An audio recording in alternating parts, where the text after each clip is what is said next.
So we're fortunate that the full Fort McPherson project lies within an opportunity zone. Fortunate that was lobbied. Yeah. So the only entities that can invest in opportunity zones are what they call opportunity funds. And those are special investment vehicles created by the Act. The only funds that can invest in opportunity funds are capital gains that have not been realized in advance of the 2017 calendar year. So 2018 is the first year that capital gains can be invested in opportunity funds, which then can be invested into opportunity zones. It's estimated there's $6.1 trillion available to invest in opportunity funds. 6.1 trillion, that's not a typo.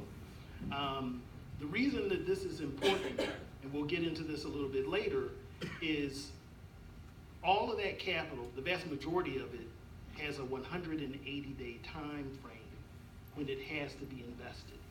So 2018 capital gains, which were realized at the end of the year, that clock started 11 days ago.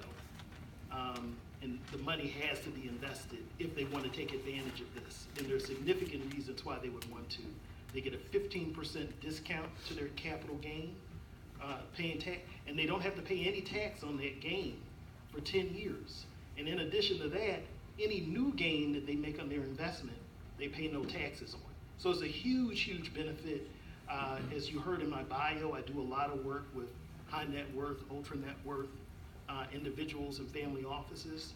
And I can tell you that in all the conferences that I've been to, all the speaking that I've been doing around the country, everyone is thinking about how can I take advantage of these opportunity funds. Could you repeat again the benefit to someone with capital gains in investing in this? Absolutely. So I'll give a little quick example. So let's say someone made a $10 million investment in something. And in 2018, they sold that for $11 million. So they have $1 million gain. The advantage, typically they'd have to pay capital gains on that $1 million gain. If they invest that into an opportunity fund, they don't pay any tax on that in that tax year. On the $1 million. On the $1 million. It's deferred for 10 years. In addition to the deferral, if they hold on to it for 5 years, they get a 10% discount. So in other words, instead of paying tax on $1 million, they pay tax on $900,000. They hold it for another 2 years, so 7 years in total. It's a 15% discount. So now they're paying tax on $850,000 instead of $1 million. In addition to that, over the time that they've had this $1 million in this opportunity fund, assuming they made a good choice and invested in something like what we're going to do here at Fort Mac, that $1 million is going to turn into $3-4 million over 10 years. For that extra, let's say it turns into, for easy math, the $1 million turns into $5 million, and for wishful thinking.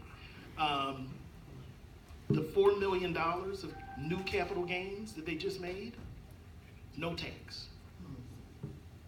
So you can see why people want to invest in opportunity funds. It's exceptionally attractive tax tool.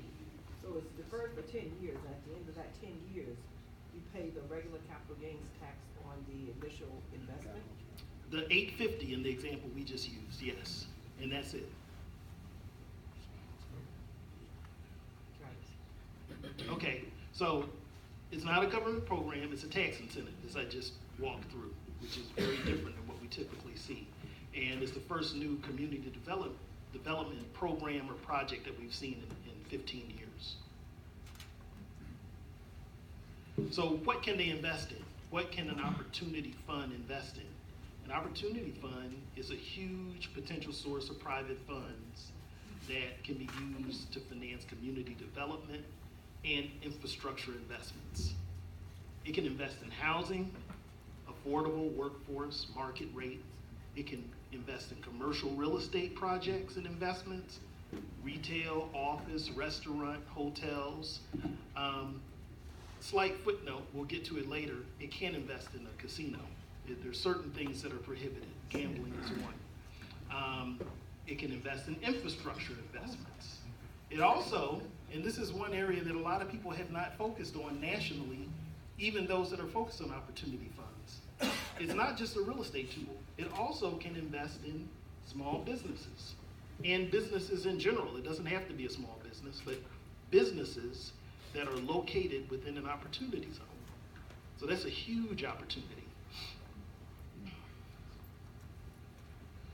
And this is a really important point. And this is one of the things that I spoke with Councilmember Shepherd about. Because opportunity funds aren't regulated,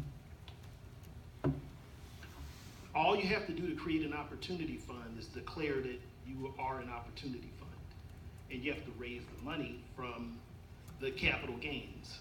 So what the, I guess, hurdle is to have a fund and a structure that will attract capital. So that's what they've tried to create here as the quote unquote requirement to become an opportunity fund.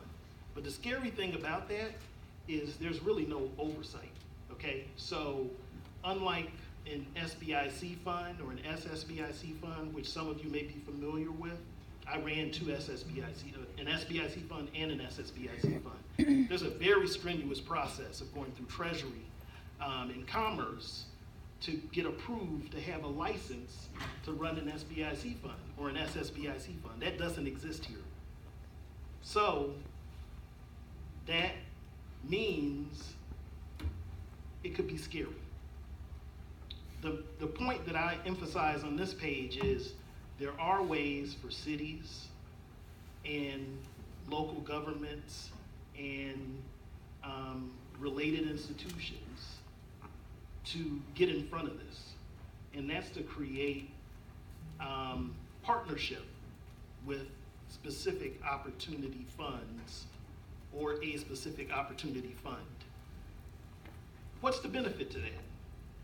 Well, from the city or the local government standpoint, there are tons of benefits.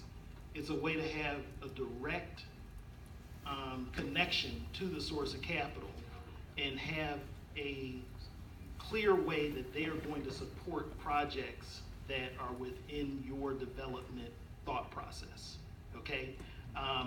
What's in it for the fund may be the question. Well, what's in it for the fund is it's a two-way street. So the fund would say, okay, I will sign an agreement with whatever the government entity is that says, I will use as my pipeline of potential projects, the projects and the priorities that you've set. So that's what I will do. In exchange for those projects, you'll do, frankly, what the government was already gonna do. You'll focus on supporting those projects with other tools that you have. New market tax credits, tax increment funding, grants, maybe some streamlined processes for development. So it's kind of a win-win. And what's in it for the fund is when they have that type of relationship, capital is smart. That fund's gonna attract more capital than the other fund that just popped up next door who doesn't have any relationship, doesn't have any quote unquote guaranteed pipeline, doesn't have a special relationship that's gonna potentially enhance the returns. That's what investors care about. So you'll have the city affiliated fund will have more of a guaranteed pipeline, and will also have, from the investor standpoint, the likelihood to generate better returns.